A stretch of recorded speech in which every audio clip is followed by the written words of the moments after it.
ಇತ್ತೀಚಿನ ಸಂಚಿಕೆಗಳನ್ನು ಜಾಹೀರಾತಿನ ಕಿರಿಕಿರಿ ಇಲ್ಲದೆ ನೋಡಿ.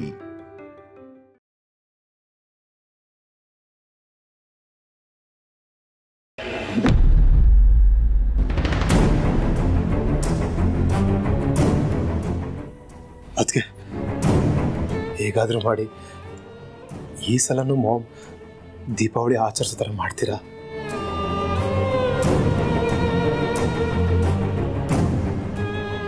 ಈ ದೀಪಾವಳಿ ಮತ್ತೆ ಅವ್ರ ಜೀವನದಲ್ಲಿ ಬೆಳಕು ಮೂಡೋ ಥರ ಆಗಬೇಕು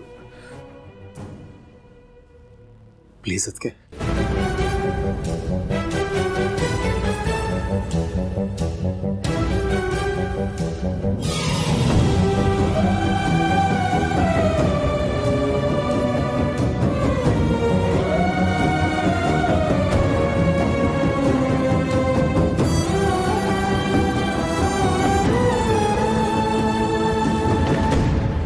ಮಾವ, ಹೇಗಾದ್ರೂ ಮಾಡಿ ಅತ್ತೆಮ್ಮ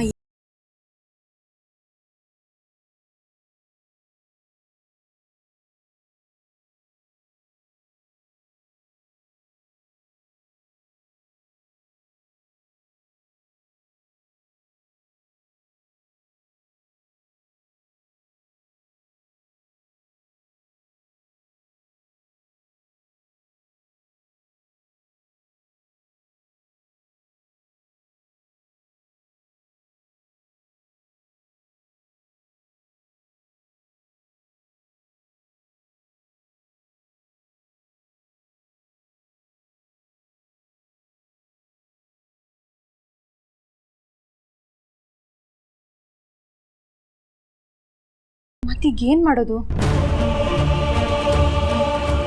ನಾವೆಲ್ಲರೂ ಅಲ್ಲಿಗೆ ಹೋಗಿ ಅತ್ತೆಮ್ಮನ ಸಂತೋಷಕ್ಕೋಸ್ಕರ ಈ ಸಲ ದೀಪಾವಳಿನ ಅಲ್ಲೇ ಆಚರಿಸೋಣ. ಅಖಿಲ ಇರೋ ಪೊಲೀಸ್ ಸ್ಟೇಷನಲ್ಲಿ, ಅದರಲ್ಲಿ ಅಲ್ಲಿ ಹೇಗಮ್ಮ ಹಬ್ಬ ಆಚರಿಸ್ತೀಯ? ಗೊತ್ತಿದೆ ಮಾವ, ಆದ್ರೆ ನಮ್ಮ ಪಾಲಿಗೆ ಅತ್ತೆಮ್ಮ ಇರೋ ಜಾಗನೇ ದೇವಸ್ಥಾನ, ಅಲ್ಲೇ ಆಚರಿಸೋಣ. ಹೇಗಮ್ಮ? ಅಲ್ಲಿರೋರು ಮನುಷ್ಯರಲ್ವಾ ಮಾವ,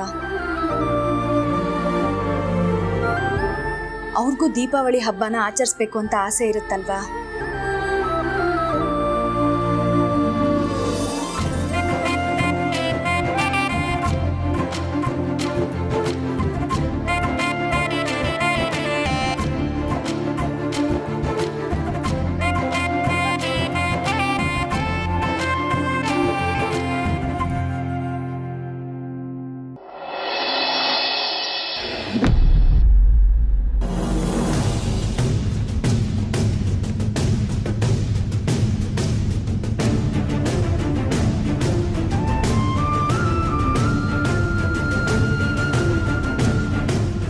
ಸರಳಿ, ಏನಾಗಬೇಕಾಗಿತ್ತು? ಅಖಿಲಾಂಡೇಶ್ವರಿ ಅವ್ರನ್ನ ನೋಡಬೇಕಾಗಿತ್ತು. ಇಲ್ಲ ಸರ್, ಅವ್ರು ಇಲ್ಲಿಲ್ಲ, ಸೀಕ್ರೆಟ್ ಜಾಗದಲ್ಲಿದ್ದಾರೆ. ಗೊತ್ತು, ನ್ಯೂಸಲ್ಲಿ ಅದೇ ವಿಷಯ ಬರ್ತಾ ಇದೆ. ಸೀಕ್ರೆಟ್ ಜಾಗ ಎಲ್ಲಿದೆ ಅಂತ ಹೇಳಿದ್ರೆ ನಾವು ಅಲ್ಲಿಗೆ ಹೋಗ್ತೀವಿ. ಇಲ್ಲ ಸರ್, ಅದೆಲ್ಲ ಹೇಳಲಿಕ್ಕಾಗಲ್ಲ. ಹೇಳಿದ್ರೆ ತುಂಬ ತೊಂದರೆ ಆಗುತ್ತೆ, ಜನಗಳನ್ನ ಅವಾಯ್ಡ್ ಮಾಡೋಕ್ಕಾಗಲ್ಲ. ದಯವಿಟ್ಟು ಅರ್ಥ ಮಾಡ್ಕೊಳ್ಳಿ. ಇಲ್ಲ, ನಾನು ಅವ್ರನ್ನ ನೋಡಲೇಬೇಕು. ಸರ್, ಇಲ್ಲ, ಅರ್ಥ ಮಾಡ್ಕೊಳ್ಳಿ, ದಯವಿಟ್ಟು ಹೊರಡಿ. ರೀ ಶರತ್ ಕುಮಾರ್, ಅಖಿಲಾಂಡೇಶ್ವರಿ ಮೇಡಮ್ಗೆ ಕಾಫಿ ತರಿಸಿ ಅಂತ ಹೇಳಿದೆ, ಇನ್ನೂ ಯಾಕ್ರಿ ಬಂದಿಲ್ಲ?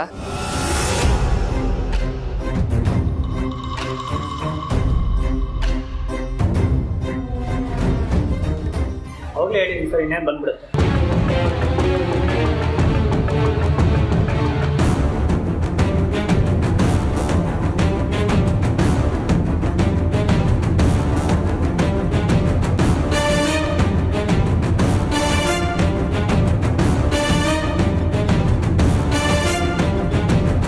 ರಘುರಾಮ್ ಸರ್ ಬಂದಿದ್ದಾರಲ್ಲ?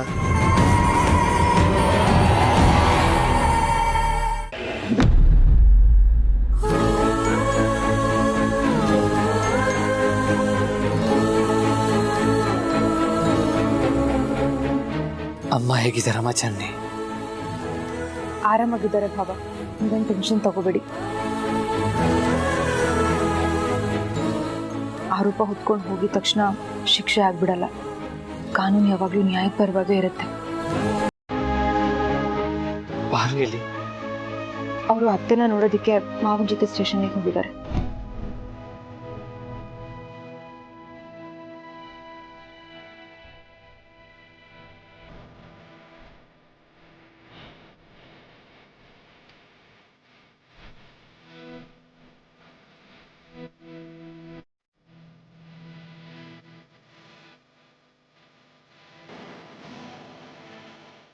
ಜನನಿ ಸ್ವಲ್ಪ ಡಾಕ್ಟರ್ನ ಕರಿತೀಯಮ್ಮ? ಯಾಕೆ ಬಾವ, ಏನಾಯ್ತು? ಏನಿಲ್ಲ, ಸ್ವಲ್ಪ ಮಾತಾಡಬೇಕಿತ್ತು. ಈಗಲೇ ಕರಿತೀನಿ.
ಅಖಿಲ, ನಿನ್ನನ್ನು ಇಲ್ಲಿ ಈ ಸ್ಥಿತಿನಲ್ಲಿ ನೋಡೋಕ್ಕಾಗ್ತಿಲ್ಲ.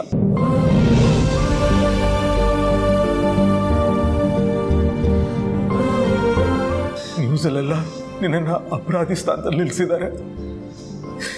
ಎಷ್ಟು ಸಂಕಟಾಗುತ್ತೆ ಗೊತ್ತಾ? ಪ್ರತಿದಿನನೂ ನಮ್ಮ ದಿನನೇ ಆಗಿರಬೇಕು ಅಂದರೆ ಅದು ಹೇಗೆ ಸಾಧ್ಯ ಆಗುತ್ತೆ ರಘು? ಕೆಲವು ದಿನ ಒಳ್ಳೇದಾಗತ್ತೆ, ಕೆಲವು ದಿನ ಕೆಟ್ಟದ್ದಾಗತ್ತೆ. ಎಲ್ಲದಕ್ಕೂ ನಾವು ಸಿದ್ಧರಾಗಿರ್ಬೇಕು ಅಲ್ವಾ? ತಪ್ಪೇ ಮಾಡ್ತಿರೋ ನೀವು ಶಿಕ್ಷೆ ಅನುಭವಿಸೋದು ಯಾವ ನ್ಯಾಯ ಅತ್ಯಮ್ಮ? ಮಹಾಭಾರತದಲ್ಲಿ ಕರ್ಣ ಕೂಡ ಯಾವ ತಪ್ಪು ಮಾಡಿರಲಿಲ್ಲ. ಆದರೂ ಅರ್ಜುನನಿಂದ ಅವನಿಗೆ ಘೋರವಾದ ಶಿಕ್ಷೆ ಸಿಗಲಿಲ್ವಾ? ಸಮಯ, ಸಂದರ್ಭ, ಕರ್ಮಫಲ ಇದೆಲ್ಲದರಿಂದಾಗಿ ಕೆಲವು ಸಲ ಶಿಕ್ಷೆ ಅನುಭವಿಸ್ಬೇಕಾಗತ್ತೆ.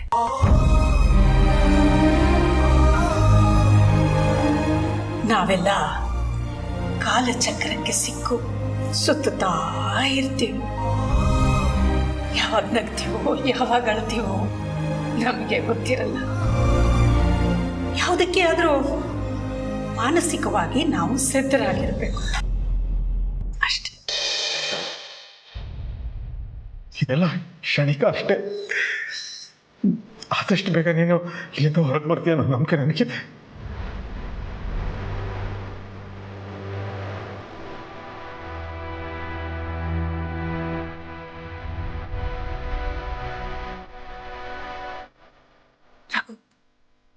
ನನ್ನ ಆದಿ ಹೇಗಿದ್ದಾನೆ?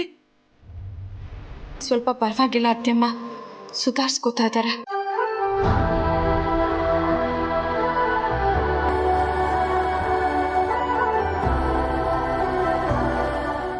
ಅಖಿಲ, ನಾನು ಶೂಟ್ ಮಾಡಿದವ್ರು ಯಾರು ನನಗೆ ಗೊತ್ತಿಲ್ಲ ಅಂತ ಆದಿತ್ಯ ಹೇಳಿಕೆ ಕೊಟ್ಟಿದ್ದಾನೆ.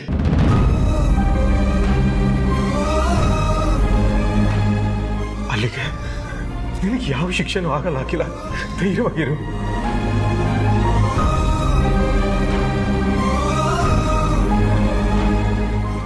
ಪ್ರೀತು ಹೆಸರನ್ನು ಹೇಳಲಿಲ್ಲ ಅಂದರೆ ಯಾರು ಶೂಟ್ ಮಾಡಿದ್ದು ಅಂತ ಅವನಿಗೆ ಗೊತ್ತಿಲ್ವಾ? ಹಾಗಾದ್ರೆ ಪಾರ್ವತಿ, ನಾನು ಅರೆಸ್ಟ್ ಆಗಿರೋ ವಿಷಯ ಆದಿಗೆ ಗೊತ್ತಾಯ್ತು ಅತ್ಯಮ್ಮ.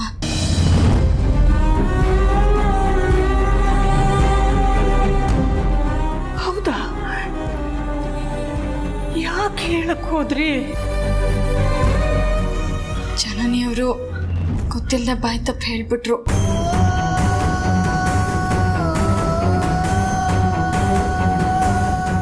ಹಾಗಾದ್ರೆ ನನ್ನ ಆದಿ ನನ್ನ ಬಗ್ಗೆ ಏನು ಯೋಚನೆ ಮಾಡಿದಾನೋ, ಅದೆಷ್ಟು ತಪ್ಪಾಗಿ ತಿಳ್ಕೊಂಡಿದ್ದಾನೋ ಏನೋ.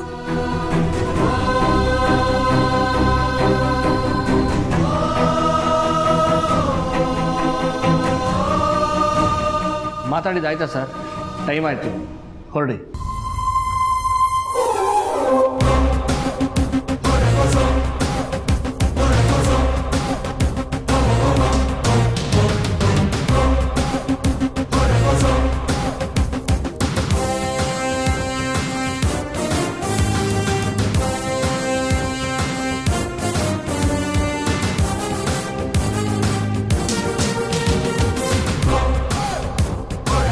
ಇನ್ಸ್ಪೆಕ್ಟ್ರೆ, ಇಫ್ ಯು ಡೋಂಟ್ ಮೈಂಡ್, ಒಂದು ರಿಕ್ವೆಸ್ಟ್. ಹಾಗಲ್ಲ ಅಂತ ಮಾತ್ರ ಹೇಳಿಬಿಡಿ ಪ್ಲೀಸ್. ಮೊದಲು ವಿಷಯ ಹೇಳಿ. ಅದು ಇವತ್ತು ದೀಪಾವಳಿ ಹಬ್ಬ. ಅಖಿಲಾಂಡೇಶ್ವರಿ ಅವ್ರಿಗೆ ದೀಪಾವಳಿ ಹಬ್ಬ ಅಂದರೆ ತುಂಬ ಇಷ್ಟ. ಪ್ರತಿ ವರ್ಷ ತಪ್ಪದೇ ಆಚರಿಸ್ಕೊಂಡು ಬರ್ತಾ ಇದ್ದೀವಿ. ಆದರೆ ಈ ಸಲ ದುರಾದೃಷ್ಟವಶಾತ್ ಹೀಗಾಯ್ತಲ್ಲ, ಅದಕ್ಕೆ ಈ ಪರ್ಮಿಷನ್ ಕೊಟ್ಟರೆ ಅಖಿಲ ಜೊತೆ ಇಲ್ಲೇ ಹಬ್ಬ ಆಚರಿಸೋಣ ಅಂತ.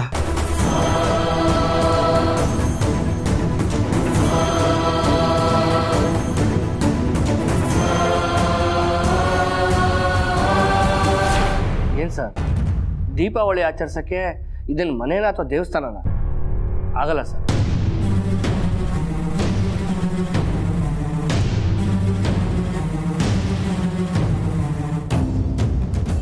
ನಿಮ್ಮ ತಮ್ಮಯ್ಯ ಸರ್, ಒಂದು ಸ್ವಲ್ಪ ಹೊತ್ತು ಅನುಮತಿ ಕೊಡಿ ಸಾಕು. ಖಂಡಿತ ಕೊಡೋಕ್ಕಾಗಲ್ಲ.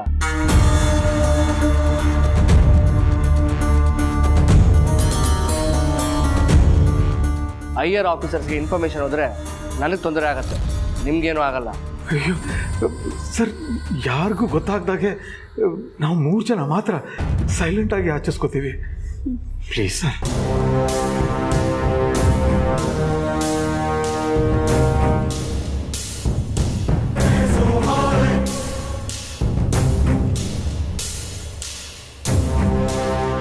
Inspector please. I am sorry sir, ನೀವು ಹೊರಡಿ. ಶ್ರೀನಿವಾಸ್, ನಾನು ಕಮಿಷನರ್ ಆಫೀಸ್ಗೆ ಹೋಗಿ ಬರ್ತೀನಿ.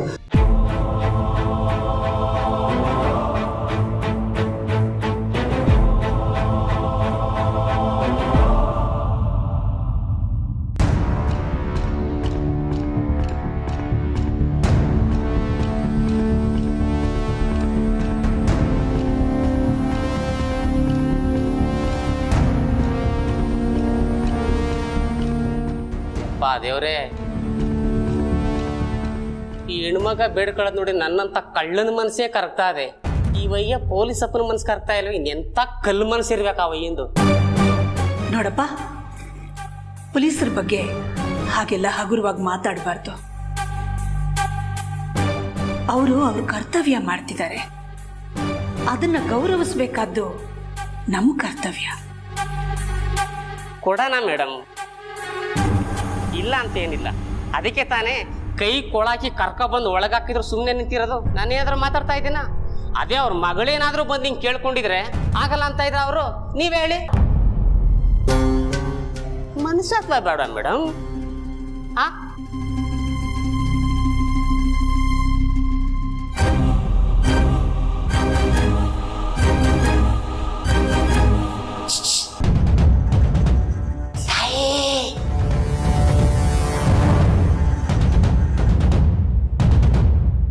ಹೆಣ್ಮಕ್ಳು ಬೇಡ್ಕೊಂಡ್ರೆ ಆ ದೇವ್ರೇ ತಥಾಸ್ತು ಅಂತಾನಂತೆ.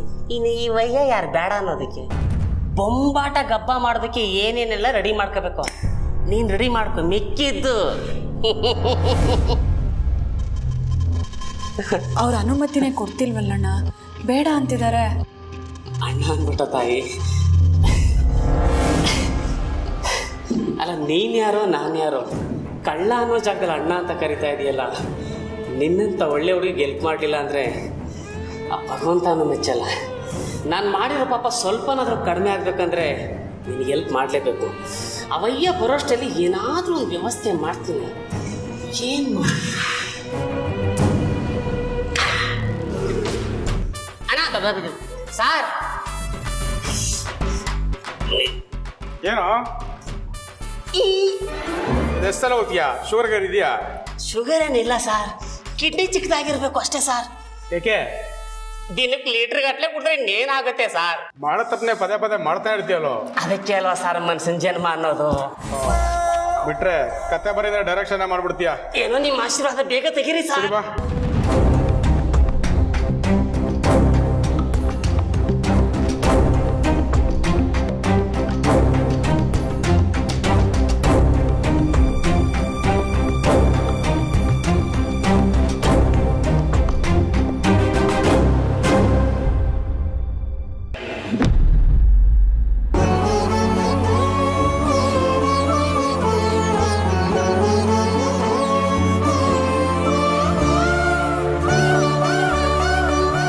ಪ್ರೀತು,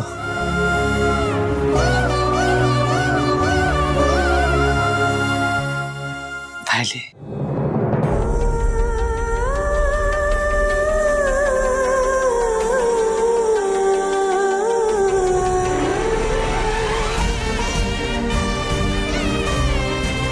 ನಿನ್ನೆ ಕರೀತಾ ಇರೋದು ಪ್ರೀತು. ಬಾ.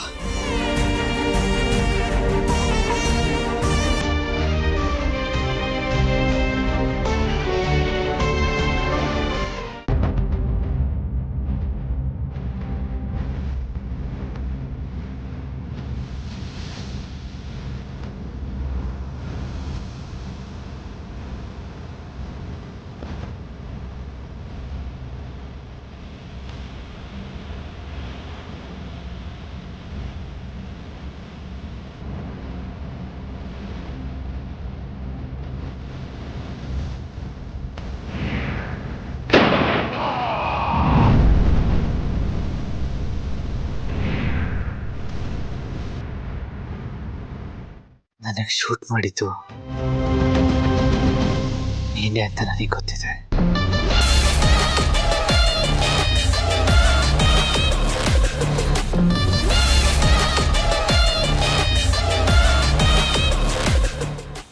ಆದರೆ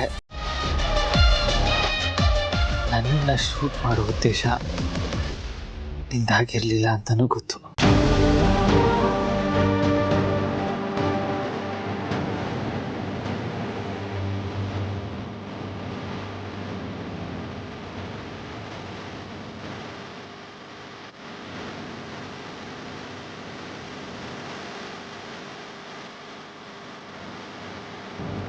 ಹೇಳಬೇಕು, ನಿನ್ನ ಮುಂದೆ ಇದ್ದಿದ್ದ ಆ ವ್ಯಕ್ತಿ ಯಾರು? ನೀನೇನಾದ್ರೂ ಸತ್ಯ ಹೇಳಬೇಕು ಅಂತ ಅನ್ಕೊಂಡ್ರೆ ನಿಮ್ಮ ಅಣ್ಣ ಮನೆಗೆ ಬರೋದಿಲ್ಲ, ಸೀದಾ ಸ್ಮಶಾನಕ್ಕೆ ಹೊರಟೋಗ್ತಾನೆ. ಯೋಚನೆ ಮಾಡು.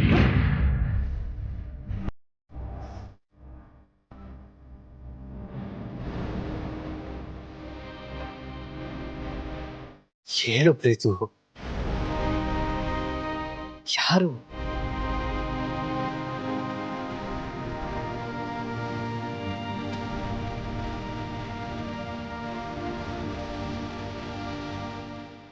ಏನೋ ಬರ ಹೇಳೋದಂತೆ. Are you feeling better? Yes doctor, ನಿಮ್ಮ ಹತ್ರ ಒಂದು ರಿಕ್ವೆಸ್ಟ್.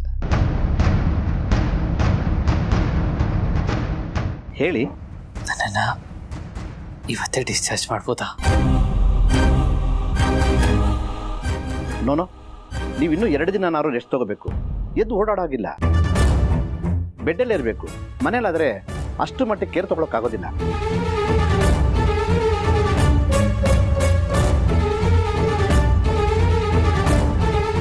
ನೀವು ಹೇಳ್ತಾ ಇರೋದು ನನಗೆ ಅರ್ಥ ಆಗ್ತಾ ಇದೆ ಡಾಕ್ಟರ್.